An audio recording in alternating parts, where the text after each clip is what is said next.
What's the old saying? Fall down 7 times, get up 8.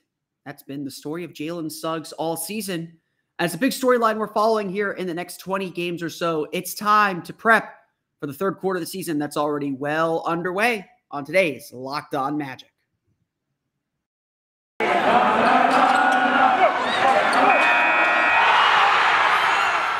are Locked On Magic, your daily Orlando Magic podcast, part of the Locked On Podcast Network, your team every day.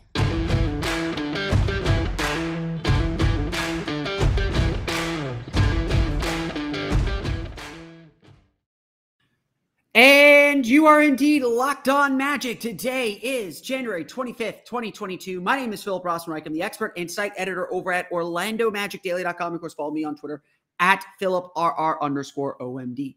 On today's episode of Locked On Magic, we're going to talk a lot about Jalen Suggs and where he's been at since coming back from his injury, the things he's done well, how he's kind of picked himself off the mat, and also review some of the questions that we have for the third quarter of the Magic season.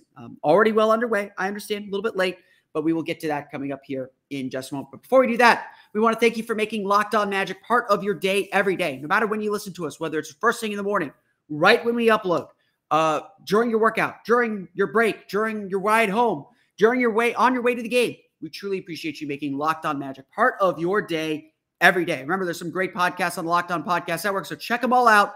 Download them wherever you download podcasts, as well as stream many of them on YouTube as well. So Friday night against Los Angeles Lakers, there was a pretty scary moment for Jalen Suggs. He attacked the basket and got hit below by LeBron James, kind of a holding blow. And then Talen Horton-Tucker went high to try and get the ball. And Suggs got knocked off balance and fell face first toward the court. His left arm, wrist seemingly getting trapped beneath him a little bit. He was flexing it the rest of the game. But the dude's a football player. He stayed in the game, played okay, not great. Obviously, third quarter was a struggle for him in that one. But he stayed in the game. And he kept fighting and kept getting back up. And to me, that this was, as much as anything, a sign of sort of the spirit of this team. It's something that Jamal Mosley's talked a lot about, how this team, despite the losses, despite some of the struggles, have really stuck with things, have really stayed in the game, have really kind of kept themselves coming up off the mat, continuing to fight and put themselves in position to win or in position to just keep competing. Even if they're out of a game, they still compete. And while I do consider that a moral victory, and it's obviously not where the team ultimately wants to be, it is still an encouraging sign. I don't think we should completely dismiss it. Certainly you want to be competing. You don't want to have the lulls that the team's had, but this competitive fire is a good thing, especially in a rebuilding year. You're looking for little victories. You're looking for little things to show signs of progress. And ultimately, you want to take all these moments and stitch them together and pull them together. And that's obviously the big thing that's missing from this Magic team right now is, yes, there are all these great little moments and there are all these great little plays and players going on. But the whole thing hasn't been brought together yet. The whole thing just hasn't been developed and put together to allow this team to win, to be frank, to allow this team to play and win consistently. And obviously that's maybe that's 2 steps from now. But it is something that has to slowly begin processing and happening. Undoubtedly, Jalen Suggs is a really important piece to this puzzle. Again, whether you think that he is the superstar that a lot of draft prospects thought he could be, or thought a lot of Magic fans thought he would be on draft night. I'll admit I've lowered my expectations on him a little bit, just having watched him play a little bit more. But this is still a young player who's going to be a major factor in this league. He's already proven himself to be a tenacious and tough defender. And very quickly now he is proving himself to be a great attacker to the rim. And so there's a lot of other pieces of his game that has to be brought together. There's still all that talent. It doesn't go away. And so, yes, it still feels like Jalen Suggs can be a lot of different things. I don't think we should put Jalen Suggs in a box talent-wise or ability-wise quite yet. Suggs has been back now for 6 games. And a big part of what I think we need to see over the next 20, 25 games is we need to see Suggs kind of take the leap that Franz Wagner has made. Whether it's a star leap or anything like that, it's more about playing consistently. It's more about contributing consistently, and it's about having a breakout game or two. And certainly Suggs has been a lot more consistent with some really interesting breakout games already in this season, but even among the 6 games that he's played since coming back. In his 6 games since returning, he's averaging 14.8 points per game, which is up from the 12 that he was averaging before the injury. He's averaging 5.5 rebounds per game and 5.5 assists per game, showing the level of activity and playmaking that he has had. And perhaps more importantly, he's shooting 46.4% from the floor, considering he was a sub 40, maybe even sub 35% shooter before his injury.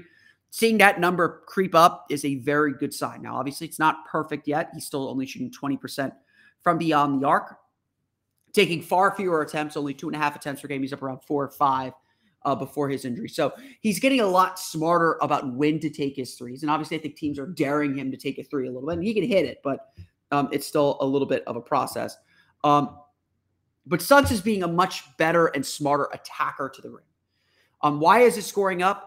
He's shooting 4.8 free throw attempts per game.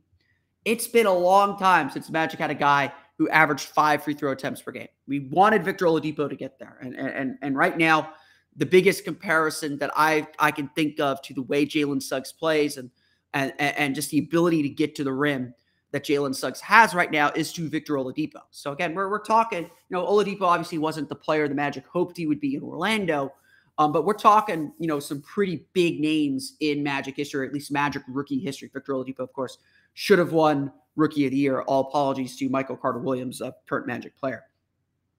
Suggs, though, is proving that you can get yourself off the mat, that you can build yourself up, that you can be a better contributor, that you can grow and learn as a season progresses. And that's exactly what Jalen Suggs has done. The way he has played has been downright impressive. The way that he has really come back and taken to this game is really impressive. It's been a really strong effort from Jalen Suggs so far this season. Obviously, there are still a lot of questions about him. Again, can he stay healthy? He's taking a lot of bumps, taking a lot of hits right now. So he's got to, health is going to be a concern. There's going to be random injuries like the one that he suffered in November. But so far, Jalen Suggs has returned and shown all the promise that the Magic had in him, or a lot of it.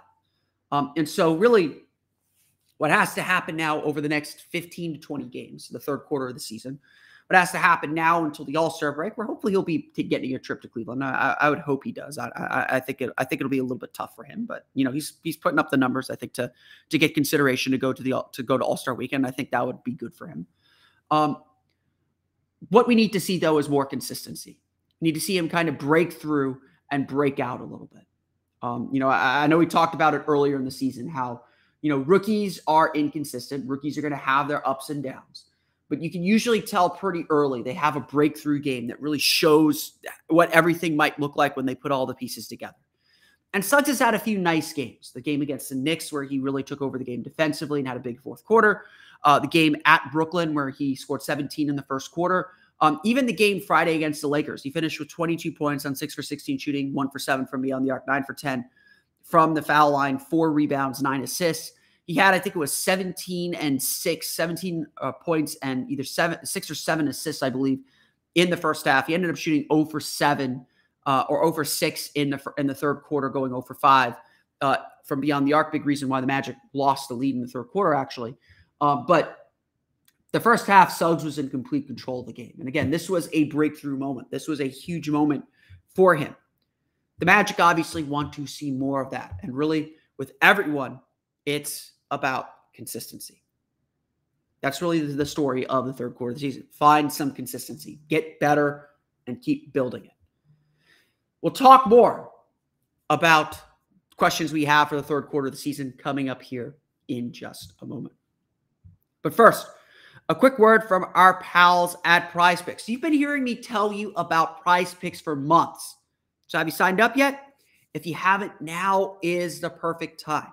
For a limited time, PrizePicks has an exclusive, no-brainer of an offer for all of our users.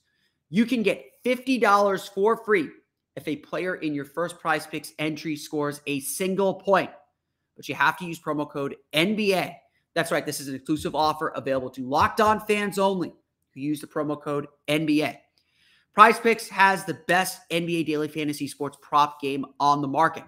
They offer more NBA props than any other daily fantasy sports prop operator and offers all the superstar players as well as bench players only recording a handful of minutes each game.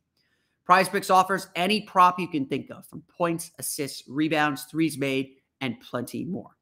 Here's how it works. You pick 2 to 5 players and an over-under on their projections, and you can win up to 10 times on any entry. And it's just you versus projected numbers. You're not worrying about professional players or loaded entries that are meant to drive people out of the money and collect all the money themselves. It's just you versus the house. And let me tell you, you really sweat these out. I did a PrizePicks over the weekend.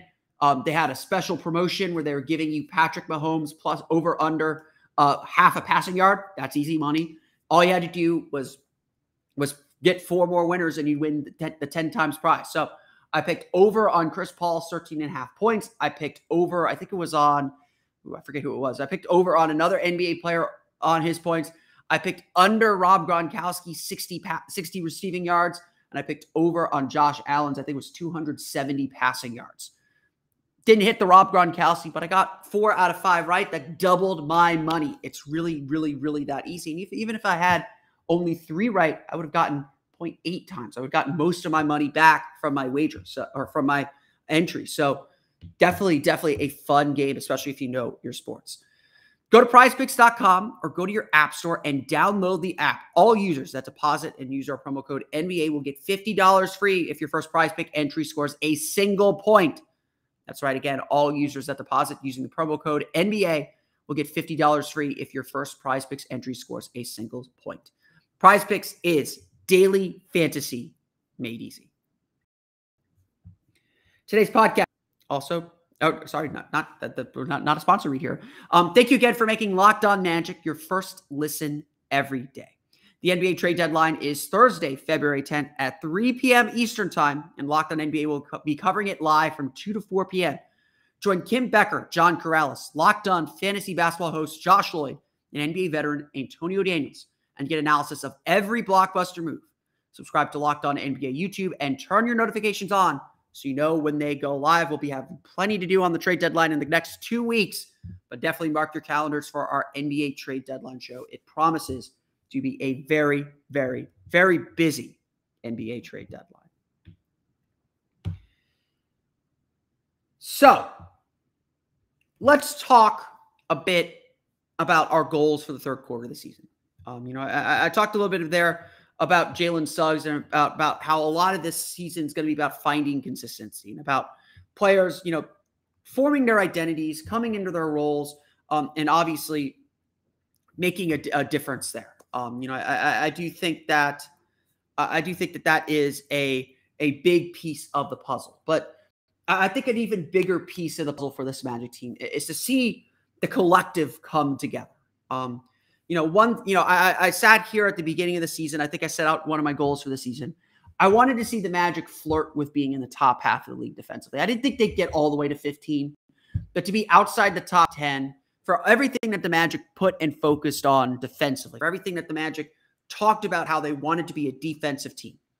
I would honestly say the biggest disappointment this season is how poor the team has played defensively. Now, it's certainly the offense is certainly a factor in that. The fact that the Magic's offense is struggling, the fact that they're a young team that turns the ball over a lot, definitely a big factor. I don't have the cleaning the glass numbers in front of me, but I would imagine that the Magic rank higher than their current defensive rank based off half-court defense alone. If you take out all transition opportunities, I would imagine the Magic's half-court defense is probably not in the middle of the league, not like league average, but closer to the middle of the league.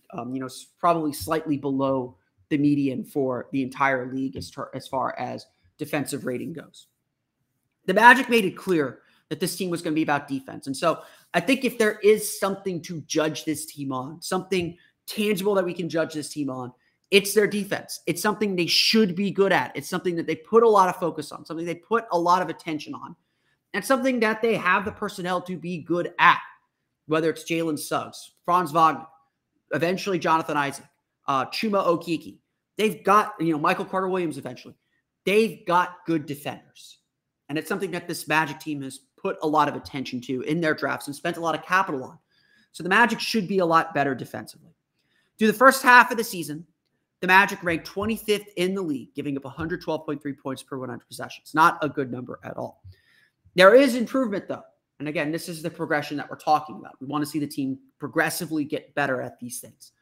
In the first 21 games, the first quarter of the season, the Magic ranked 29th in the league, giving up 112 points per 100 possessions. In the second quarter of the season, so game 22 through 41, the Magic ranked 21st at 112.5 points allowed per 100 possessions. So the raw number is up, no doubt about that. But the team's rank among the league, because offenses tend to catch up as the season goes on, the team's rank among the league is a lot better. The Magic have been playing a lot better defense over the last, 15 games or so. The Magic ranked 18th in the league, giving up 111.4 points per 100 possessions. In January, outside of entering the Lakers game, the Magic were 10th, giving up 108.8 points per 100 possessions. So again, this third quarter of the season has seen the Magic play a lot better defensively, like significantly better. Their offense is the worst in the league at this point, which is a big reason why they're still losing games.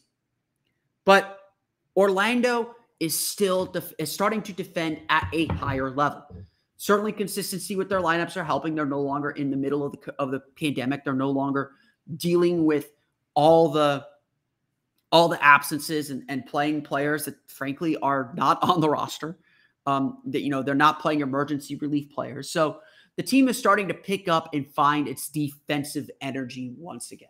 And that's obviously a huge, huge deal. So again, like we've said, we want to see the team make progress. We want to see the team continually get better, slowly ramp up and finish the season stronger than they started it. That is a big part of the season. And that Magic team wants its defense to be its identity. And so we're watching this team in real time get better at something that's going to be important to the team when they win. Now, really, Orlando just has to stay committed to this end. They have to limit their turnovers. They have to give this group the opportunity, the chance to play the defense at the level that they know they are capable of. And that's really going to be the trick here. That's really going to be the difficult part of this next phase. Is the Magic have to be committed to the defensive end. They have to become a defensive team. And slowly but surely, they are getting there, and they are doing it. The offense, of course, is still a mess. We're not going to hide from that. It's going to drive down those defensive numbers too. Orlando's got to do a better job at turnovers. The turnover numbers are creeping up a little bit. And defensively, the Magic have to do a better job rebounding. Their rebounding has been inconsistent. There are games where they give up a ton of rebounds. Then there are games that they're pretty good at it. And it feels like they focus on it and they really do a good job. As the Magic get healthier, they're going to get better defensively too. Yes, Markelle Fultz is due back. It feels like any day now. It's not official. That's speculation. Jonathan Isaac should be back hopefully by around the All-Star break. That seems to be the new target that we're putting externally on things. If I don't know who's to say whether that's the internal target. Michael Carter-Williams is traveling with the team again. He will help. Etwan Moore is traveling with the team again. He would help. There's certainly the opportunity there for the Magic to get some guys back who know how to defend a little bit. We'll talk a little bit more about some of our other questions entering the third quarter of the season coming up here in just a moment. But first, BetOnline would like to wish you a happy new betting year as we continue our march to the playoffs and beyond. BetOnline remains the number one spot for all the best sports wagering action for 2022. It's a new year and a new updated desktop and mobile website to sign up today. So receive your 50% welcome bonus on your first deposit. Just use the promo code LOCKEDON to get started. From football, basketball, hockey, boxing, and UFC, right to your favorite Vegas casino games. Don't wait to take advantage of all the amazing offers available for 2022. BetOnline is the fastest and easiest way to wager on all your favorite sports BetOnline, where the game starts. Obviously, I think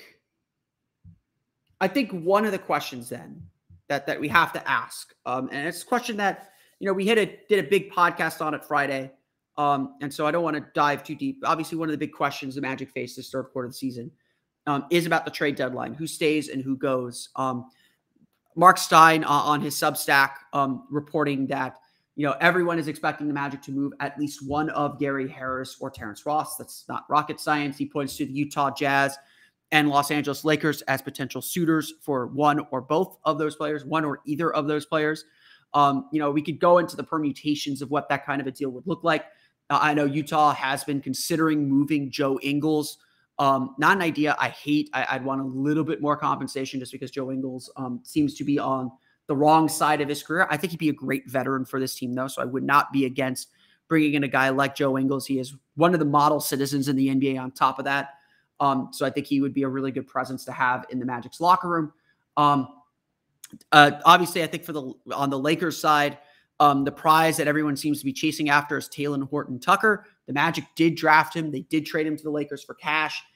It would kind of stink that have to pay them Terrence Ross or Gary Harris to go grab him. But that, to me, Talen Horton-Tucker would be a huge addition just to have another kind of young wing to add to the roster. Certainly more of a long-term piece than Joe Ingles, who's kind of a veteran, maybe a buyout candidate, someone that wouldn't be on the team very, very long. So there are definitely a few options. There's been plenty of reporting to suggest the Magic are seeking a first-round pick in exchange for either of these players.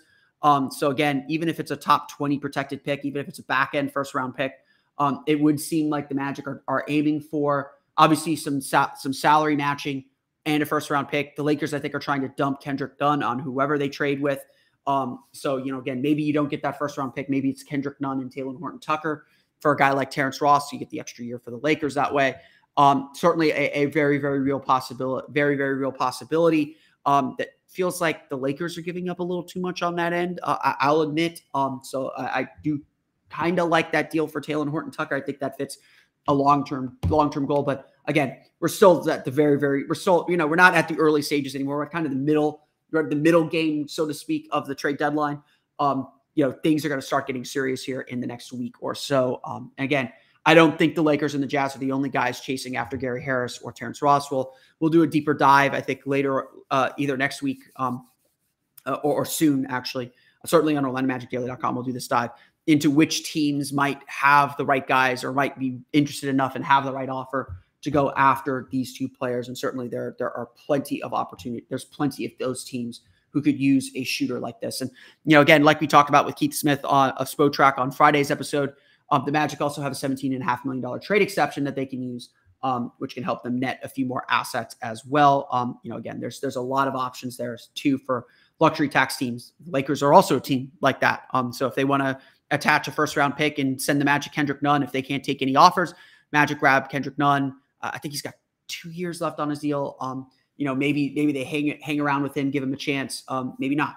Again, I'm not the biggest Kendrick Nunn fan, so I'm not going to advocate for that deal at all. Looking at the other questions that the Magic have, obviously a big one is building momentum at home. Orlando has not been a good home team, and they just got their third home win in the season on Sunday against the Chicago Bulls. We also know that the back half of the schedule is very home heavy. This 5-game homestand is huge, just for rebuilding confidence among the fan base. This has been a very dour fan base. The building's been invaded the last couple nights. The Lakers fans were obviously out in full force. Bulls fans were out in full force too. Jalen Suggs was reportedly jawing at some Bulls fans when he made Stacey King angry on the Bulls broadcast. But I'm not going to be upset about a kid puffing his chest a little bit. It's been a rough season. I think you got to let kids have fun. And Jamal Mosley made that point too. Kids, we got to remember to have fun doing this. We got to have fun doing this work.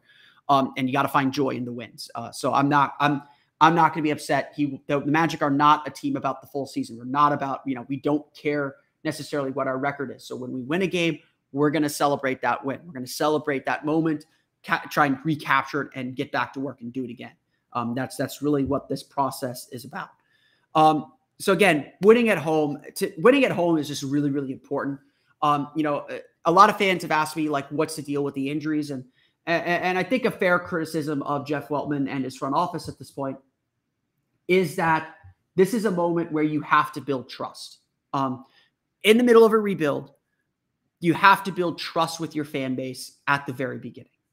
And I think the lack of transparency on the injuries, which of course is the other big question hanging over this quarter of the season. When is Markelle Fultz and Jonathan Isaac going to come back? We don't have word on Fultz yet, obviously, but we do think it's close with him. This is the part of the rebuild where the front office needs to build the most trust with its fans. And not winning at home, having by far the worst record in the league, by far the worst home record in the league. And again, some of that is a product of the schedule. The Magic have not had a lot of easy home games. The Magic have not had a lot of home games. They had the fewest home games in the league to this point. Not building that trust is really difficult. There's a lot of frustration with the front office. And I can tell you that the front office has done the right things, is doing good things, is doing things that this Magic team hasn't seen ever. But the bottom line is that's not what fans see. And so winning some games at home, building some momentum at home is going to show the world that things are indeed on the right track, being a little bit more transparent with injuries. We're starting to see Markelle Fultz warm up more in the Amway Center where people can actually watch him. Being a little bit more transparent with injuries will help tremendously. Build that trust. And again, I think that's what this quarter of the season is also going to be about is, yes, building consistency on the court, beginning to shape and shape this team's identity beyond this season. That's also going to be about building that trust, winning some games at home, winning big games at home. They've won big games. Chicago, Utah, Denver are not teams to sneeze at. Winning big games at home, delivering some good news for your fans, and building that consistency so everyone can buy in and see what this project is ultimately going to deliver. The Magic obviously have a lot of work in front of them. We're not going to hide from it. We're not going to deny it. We're not going to say that this Magic team is going to come out here and make a playoff push. It's not happening. The Magic are not eliminated from the playoffs mathematically, but it would take a hell of a run to get there. The Magic are already 8-39, so if 500 is going to be the number, which I really do think it is, I think 500 is going to be the number to make the playoffs. Then if 500 is the number to make the playoffs, the Magic would have to essentially win out to get there. They'd only have 2 losses remaining to get there. Obviously, there is a lot of work ahead, but this could be a big quarter for the Magic to do all that work. Those are my questions that I have for the third quarter of the season. We'll see how it all plays out here over the next 10 to 15 games. But that's going to do it for me today. I want to thank you all again for listening to today's episode of Locked On Magic. Of course, find us on Twitter at Locked On Magic. Subscribe to the podcast on Apple Podcasts, Stitcher, TuneIn, Himalaya, Google Play, Spotify, Odyssey, and all the fun places to download podcasts to your podcast-enabled listening device. You can find me on Twitter at PhilipRR_OMD. And of course, for the latest on the Orlando Magic, be sure to check out OrlandoMagicDaily.com. You can follow us there on Twitter at OMagicDaily. We'll be back again tomorrow. We'll talk a little bit about what the Magic said at practice today, as well as get you ready for Wednesday's game against the LA Clippers. But now, go make your second listen of the day Locked On Bets, your daily one-stop shop for all your gambling needs. Locked On Bets, hosted by your boy Q, with expert analysis and insight from Lee Sterling. It's free and available on all platforms. Well, that's going to do it for me today. I want to thank you all again for listening to today's episode of Locked On Magic. For Orlando Magic Daily and Locked On Magic, this has been Philip Rossman-Wright. We'll see you all again next time for another episode of Locked On Magic.